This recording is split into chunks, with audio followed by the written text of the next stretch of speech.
ফিতরা মাদ্রাসায় দেওয়া যাবে কিনা? মাদ্রাসাতে দিতে পারেন, কোনো অসুবিধা না। যদি ফিতরা হচ্ছে গরিব মিসকিনের জন্য, ফিতরাকে মসজিদ বানাবেন, মাদ্রাসা বানাবেন, মহিলা মাদ্রাসা বা মাদ্রাসার ফ্যান লাগাবেন, চলেন ফিতরার টাকা লাগিয়ে দিই, এসব হারাম, জায়েজ নয়। আসসালামু আলাইকুম ওয়া রাহমাতুল্লাহি ওয়া বারাকাতুহু। প্রিয় দর্শক, ফিতরার টাকা মাদ্রাসা মসজিদে দেওয়া যাবে কিনা, ফিতরার টাকা মাদ্রাসায় দেওয়া যাবে কিনা, সে বিষয়ে আজকে আমরা জানবো ইনশাআল্লাহ। যে ফিতরার টাকা বা জাকাতের টাকা মাদ্রাসায় দেওয়া যাবে কিনা, বা জাকাতের টাকা বা ফিতরার টাকা কাদেরকে দিতে হবে, কোন কোন ব্যক্তিদেরকে দিতে হবে, সে বিষয়ে আজকে আমরা জানবো ইনশাআল্লাহ। আজকে আমাদের বিশেষজ্ঞ প্যানেলে বাংলাদেশের বিজ্ঞ 5 জন আলেম রয়েছেন। এই 5 জন বিজ্ঞ আলেমের কাছ থেকে আমরা জানবো যে ফিতরার টাকা মাদ্রাসায় দেওয়া যাবে কিনা, এবং জাকাত এবং ফিতরার টাকা কোন কোন ব্যক্তিদেরকে দিতে হবে, সে বিষয়ে আজকে আমরা জানবো ইনশাআল্লাহ। প্রিয় দর্শক, চলুন আমরা একে একে তাদের বক্তব্যগুলি শুনে আসি। আমরা শুরুতেই ডক্টর আবুল কালাম আজাদের বক্তব্যটি শুনে আসি। কদিন পরেই আমরা সাদাকাতুল ফিতির আদায় করব। এখন এই সাদাকাতুল ফিতির কারা কারা আদায় করবে, এটা কার উপরে ওয়াজিব? আমরা জানি ওলামা আহনাফ বলেছেন এটা ওয়াজিব, গুরুত্ব খুবই বেশি। যে ব্যক্তি আদায় করবে না সে কবিরা গুনাহগার হয়ে যাবে।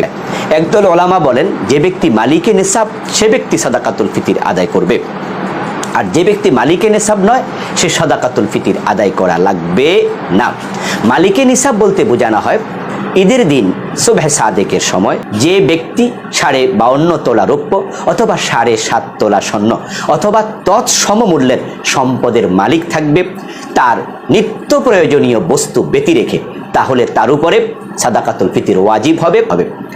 আরেক দল আলেম বলেছেন না, মালিকে নিসাব হওয়ার কোনো প্রয়োজন নেই, বরং ঈদের রাতে অথবা সুবহে সাদেকের সময় ঈদের রাতের যদি তার মৌলিক প্রয়োজনীয় চাহিদা মেটানোর পরে ঈদের দিনের তার খাবার থাকে, ঠিক অতটুকু থাকার পরে অতিরিক্ত সাদাকাতুল ফিতির দেয়ার মতো সম্পদ আছে, তাহলে তার উপরে সাদাকাতুল ফিতির আদায় করা ওয়াজিব হয়ে যাবে।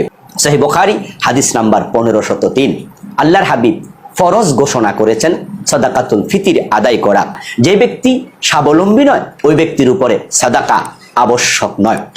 এই হাদিসকে তারা এনেছেন, অথচ এই হাদিসটি আম একটি হাদিস। এটা সাদাকাতুল ফিতরের উপরে প্রয়োগ করা খাস জায়গায় কতটুকু যুক্তিযুক্ত একটু দেখা দরকার। এরপরে নিসাব পরিমাণ সম্পদ থাকা লাগবে, এটা জাকাতের উপরে কিয়াস করা হয়েছে, অথচ জাকাত এবং সাদাকাতুল ফিতির এক জিনিস নয়। সাদাকাতুল ফিতির দিতে হবে প্রত্যেক ব্যক্তির, আর জাকাত দিতে হবে শুধুমাত্র মালদার ব্যক্তির। একজন ব্যক্তি দেয়ার সামর্থ্য থাকলেই তো তাকে সাদাকাতুল ফিতির দিতে হবে। অধিকাংশ আলেমের বক্তব্য এটাই। আমিন, আজ আসতে না জোরে, বুকে হাত বাঁধানো নিচে, না না না, এগুলো বাড়াবাড়ি করবেন না। ঠিক আছে, সুন্নাহ যারা করছে না তাদের নেকি কমছে, আর যারা সুন্নাহ যদি হয়, ওয়াজিব হয় তো অবশ্যই না। আমি এর মানে এই না যে ওয়াজিব ফরজের ক্ষেত্রে কোনো রকমের ছাড় রয়েছে, না ছাড় নেই, কিন্তু ওদিকে দলিল কাছাকাছি রয়েছে অথবা ওজন রয়েছে প্রতিপক্ষের দলিলের, সেই ক্ষেত্রে একটু কদর করতে হবে। আইম্মায়ে আর আবু হানিফা, শাফি, মালিক, আহমদ কারোর সাথে বিদ্বেষ রাখতেন না, মহব্বত ছিল, ইখতলাফ ছিল, কিন্তু মহব্বত ছিল। তো ইখতলাফ আমাদের করতে গিয়ে ইফতেরাক হয়ে যাচ্ছে, তো এটা যেন না হয়। কেননা যদি ফতোয়া যদি মাদ্রাসার উল্টা চলে যায়, তো অনেক ফতোয়া মাদ্রাসার উল্টা চলে যাবে, কিন্তু ফিকহি মাসলা জিজ্ঞাসা করলে সমস্যা এটাই।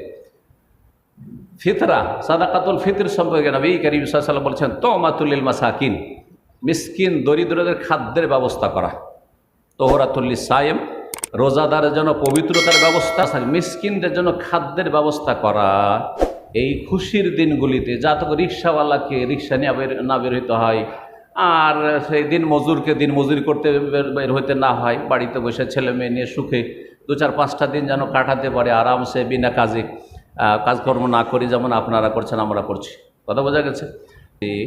আসলে ফিতরা হচ্ছে গরিব মিসকিনের জন্য, ফিতরা জাকাতের মতো নয়।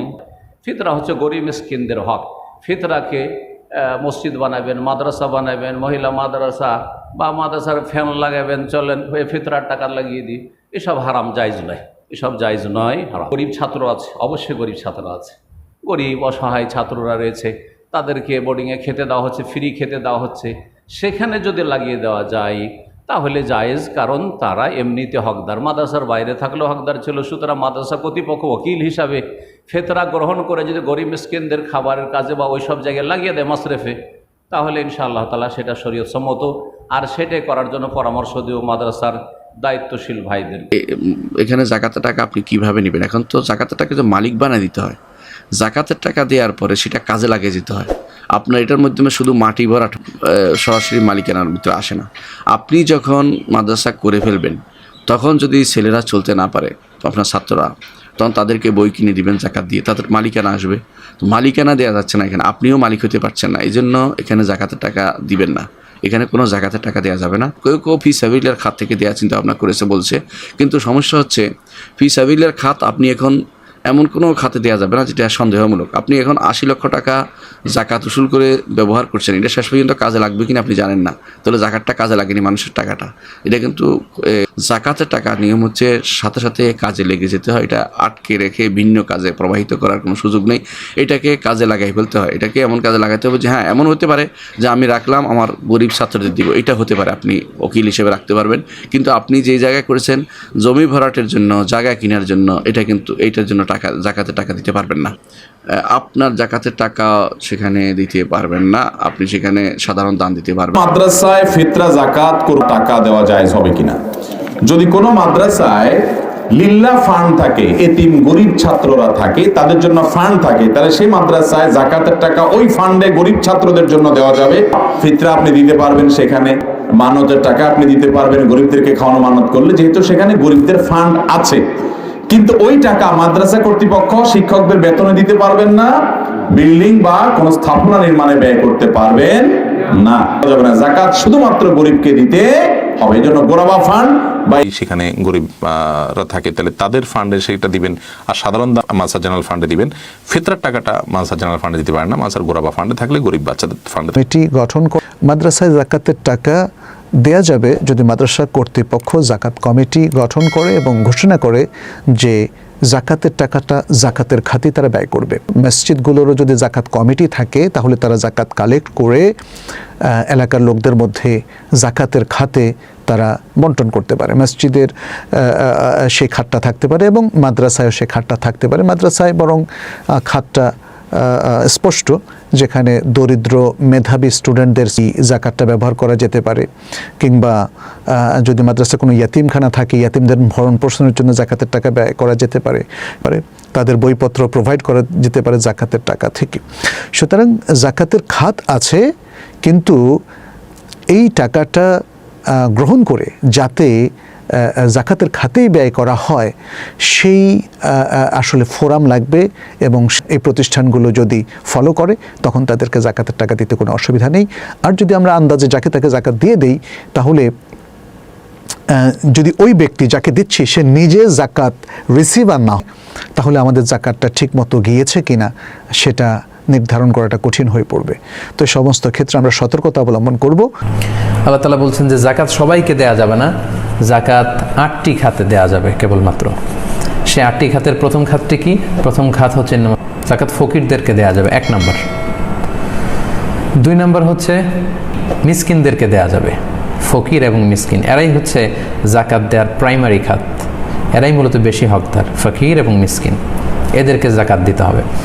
ইমাম আল আজম আবু হানিফার মতে, ইমাম আজম আবু হানিফা রহিমাহুল্লাহ, ওনার মতে ফকির হচ্ছে মান লাহু শাই, যার সামান্য কিছু আছে কিন্তু এতে তার চলে না, তারা হচ্ছে ফকির। যার কিছুই নেই, একেবারে নিঃস্ব, কোনো কিছুই নেই, তাহলে এই ফকির এবং মিসকিন তাদেরকে আমরা জাকাত দিতে পারবো। তাহলে আমরা ইমাম আল আজম আবু হানিফা রহিমাহুল্লাহর ভাষ্য অনুযায়ী জানতে পারলাম ফকির হচ্ছে মান লাহু শাই, যার সামান্য কিছু আছে কিন্তু এটা দিয়ে তার চলে না, তার না, যেমন তার অন্ন, বস্ত্র, বাসস্থান, চিকিৎসা, শিক্ষা, এই যে বেসিক নিডস আছে একজন মানুষের। তো ফকির হচ্ছে যার সামান্য কিছু আছে কিন্তু তার খাবারের টাকা পুরোপুরি হয় না, তার থাকার মতো ভালো কোনো ঘর নেই, তার চিকিৎসার জন্য টাকা নেই, তার গায়ে দেওয়ার মতো ভালো জামা নেই, এই জাতীয় লোক তারা হচ্ছে ফকির। সামান্য কিছু আছে কিন্তু তার চলে না, তাদেরকে আমরা জাকাত দিতে পারবো। 2 নম্বর হচ্ছে মিসকিন, যার কিছুই নেই, একেবারে নিঃস্ব। রাস্তায় আমরা দেখি ভব ঘুরে মানুষের কাছে চেয়ে বেড়ায়, ঘর নেই, বাড়ি নেই, কিচ্ছু নেই, ছন্ন ছাড়া, সুবিধাবঞ্চিত মানুষ, পথ শিশু, এরা হচ্ছে মিসকিন, এদেরকে আমরা দিতে পারি। যারা জাকাত ম্যানেজমেন্ট সেন্টারে জব করবে, অর্থাৎ জাকাত উত্তোলনের জন্য, যেহেতু ইসলামী সিস্টেম হচ্ছে যে রাষ্ট্রীয়ভাবে মুসলিম দেশের জাকাত কালেক্ট করা হবে এবং ডিস্ট্রিবিউশন করা। যারা এই জাকাত ম্যানেজমেন্টের এই কর্মকাণ্ডের যারা স্টাফ থাকবে তাদেরকে আল্লাহ তাআলা জাকাতের অর্থ থেকে তাদেরকে স্যালারি দেওয়ার অনুমতি দিয়েছেন। বিধর্মী নন মুসলিম যারা, তাদের চিত্ত আকর্ষণের জন্য, ইসলামের প্রতি তাদের মন একটু ঝুঁকে যাবে, তাদের চিত্ত আকর্ষণের জন্য বা ইসলামের প্রতি তাদের হৃদয়ে ভালোবাসা জাগবে, এজন্য জাকাতের অর্থ থেকে তাদেরকে দেয়া যাবে। তো এই মুআল্লাফাতু কুলুবুহুম এই বিধানটা আসলে, এই হুকুমটা এখন আর বলবৎ নেই, কারণ এটা আল্লাহ রাসূল সাল্লাল্লাহু আলাইহি ওয়াসাল্লামের সময়কালের জন্য ছিল। জুমহুরুল ফুকাহাদের মতে মুআল্লাফাতু কুলুবুহুম এই বিধানটি আর এখন বলবৎ নেই। কোনো নন মুসলিমকে সাধারণত জাকাতের টাকা দেওয়া যায় না। 5 নম্বর হচ্ছে ওফির রেকব। রেকব মানে দাস মুক্তির কারণে, একজন দাসকে মুক্ত করবার জন্য আপনি জাকাতের টাকা দিয়ে তাকে হেল্প করতে পারেন। তো সেক্ষেত্রে এই বিধানটি কিন্তু এখন নেই। 7 নম্বর হচ্ছে অফিস সাবিলিল্লাহ, মানে আল্লাহর রাস্তায়। এটা আসলে ব্যাপক বিষয়, তবে মেজরিটি স্কলারদের মতামত হচ্ছে অফিস সাবিলিল্লাহর দ্বারা উদ্দেশ্য হচ্ছে যারা আল্লাহর রাস্তায় জেহাদে আছে, আল্লাহর জামিনে আল্লাহর দ্বীনকে লিইলাই কালিমাতিল্লাহ, মানব রচিত সমস্ত মতবাদের উপরে আল্লাহর জামিনে আল্লাহর দ্বীনকে বাস্তবায়নের জন্য যারা এরকম মুজাহিদিনদেরকে, সংগ্রামের জন্য যারা আল্লাহর রাস্তায় আছে এরকম মুজাহিদদেরকে জাকাতের টাকা দিয়ে তাদেরকে সাহায্য সহযোগিতা করা যাবে। ইসলামকে বিজয়ী করবার জন্য যে কোনো সেক্টরে এটাকে আমভাবে ফি সাবিলিল্লাহ ধরে সেখানেও কিন্তু জাকাতের টাকা দেওয়া যাবে বলে অনেকে বলেছেন। এবং বিশেষ করে আমাদের বাংলাদেশে যে সমস্ত কওমি মাদ্রাসাগুলো আছে বা অনেক আলিয়া মাদ্রাসা কিংবা অনেক হেফজখানা, যেখানে অনেক ছাত্ররা, এতিম ছাত্ররা পড়ে, তো তারাও কিন্তু ফি সাবিলিল্লাহ আল্লাহর রাস্তায় তারা তাদের জীবনকে ডেডিকেট করছে। তাদের অনেকের হয়তো আর্থিক সঙ্গতি নেই, তাদেরকেও কিন্তু ফি সাবিলিল্লাহর খাতে আপনি জাকাতের টাকা দিতে পারবেন। সেক্ষেত্রে সরাসরি কোনো মাদ্রাসায় জাকাতের টাকা দেওয়া যায় না, বরং মাদ্রাসার যদি লিল্লা বোর্ডিং থাকে বা সেখানে যদি জাকাত ফান্ড থাকে সেখানে আপনি দিতে পারবেন। ব্যক্তিকে মালিক বানিয়ে দিতে হয়, সরাসরি মালিক বানিয়ে দিতে হয়। সেক্ষেত্রে একটা পদ্ধতির মধ্য দিয়ে দেয়া যায়, অর্থাৎ সেখানে যদি কোনো মাদ্রাসায় ফর্ম থাকে, যেই ফর্মে দুস্থ গরিবরা জানায় যে আমার পক্ষ থেকে মাদ্রাসাকে আমি জাকাতের অর্থ গ্রহণ করবার জন্য প্রতিনিধি হিসেবে সেট করলাম, সেক্ষেত্রে অন বিহাফ অফ স্টুডেন্ট, ছাত্রদের পক্ষ থেকে মাদ্রাসায় জাকাতের টাকাগুলো কালেক্ট করতে পারবে। প্রিয় দর্শক, এতক্ষণ আমরা শুনছিলাম বাংলাদেশের বিজ্ঞ 5 জন আলেমের কাছ থেকে যে ফিতরার টাকা মাদ্রাসায় দেওয়া যাবে কিনা বা মসজিদে দেওয়া যাবে কিনা, এবং ফিতরা জাকাতের টাকা কারা পাবে, কাদের হক, কোন কোন খাতে আল্লাহ তাআলা দিতে বলেছেন জাকাত ও ফিতরার টাকা, সে বিষয়ে আমরা শুনছিলাম বিজ্ঞ আলেমদের কাছ থেকে। কোনো আলেম বলতেছেন যে ফিতরার টাকা মাদ্রাসায় দেওয়া যাবে না, আবার কোনো আলেম বলতেছেন ফিতরার টাকা মাদ্রাসায় দেওয়া যাবে। প্রিয় দর্শক, এখানে শেখ আহমদুল্লাহ সাহেব তিনি বিস্তারিত আলোচনা করেছেন, ডক্টর মিজানুর রহমান আজহারি তিনি বিস্তারিত আলোচনা করেছেন জাকাত ও ফিতরার টাকা কাদেরকে দিতে হবে। প্রিয় দর্শক, আপনি মাদ্রাসায় দিতে পারেন, যেগুলাতে লিল্লাহ বোর্ডিং রয়েছে, এতিম যারা রয়েছে তাদেরকে আপনি দিতে পারেন, কিন্তু আপনি জাকাত ও ফিতরার টাকায় আপনি শিক্ষকদের বেতন দিতে পারবেন না এবং মাদ্রাসার বিল্ডিং বা অন্যান্য বিষয়ে আপনি খরচ করতে পারবেন না। শুধু এটা এতিমদের হক, আপনি এতিমদেরকে দিতে পারেন। আমরা এখানে বিজ্ঞ 5 জন আলেমের কথাগুলি শুনলাম। এই 5 জন বিজ্ঞ আলেমের মধ্য থেকে যার কথাগুলি কোরআন ও হাদিসের দলিল ভিত্তিক মনে হবে, আমরা তার কথাটাই, তার মতটাই গ্রহণ করে নিব ইনশাআল্লাহ। প্রিয় দর্শক, আল্লাহ তাআলার কাছে সর্বোপরি দোয়া করি আল্লাহ তাআলা আমাদের সবাইকে যেন ফিতরার টাকা ভালোভাবে যেন আমরা বন্টন করতে পারি, সে তৌফিক যেন আল্লাহ তাআলা আমাদেরকে দান করেন। আল্লাহ তাআলা আমাদের সবাইকে যেন কোরআন ও হাদিসের সহি পথে, সঠিক পথে আমাদেরকে যেন পরিচালিত করেন। প্রিয় দর্শক, আমরা একেবারেই ভিডিওর শেষ প্রান্তে চলে এসেছি। আজকের মতো আমি মিরানুল ইসলাম এখানেই বিদায় নিচ্ছি।